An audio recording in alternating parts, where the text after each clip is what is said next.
فقر یک شرایط خودخواسته است. اینطور نیست که این موقعیت ثروت برای فقط ثروتمندا بوده باشه و فقیرها ازش دور بوده باشن. همه افراد بشر به یک اندازه به خداوند دسترسی دارن. همه افراد بشر به یک اندازه به نعمت، به ثروت، به سلامتی دسترسی دارن. اگر فکر میکنی اگر ثروتمندان ثروتشون رو به فقیرها بدن مشکل حل میشه، به این دلیل که جهانبینی قشنگی نداری، باورهای درستی نسبت به قوانین نداری، درک درستی نسبت به قوانین جهان هستی نداری. با تغییر باورها انسان‌ها ثروتمند میشن، نه با تسخیر. خیلی موقع شده افراد پول‌هایی رو گرفتن به شکل خیریه، به شکل وام، ولی نه تنها اونا رو کمک نکرده بهشون بلکه بدبختشون هم کرد.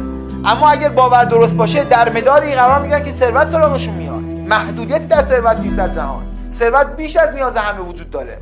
نمیخواد ثروتمند رو به فقیرها بدن تا تعادل ایجاد بشه.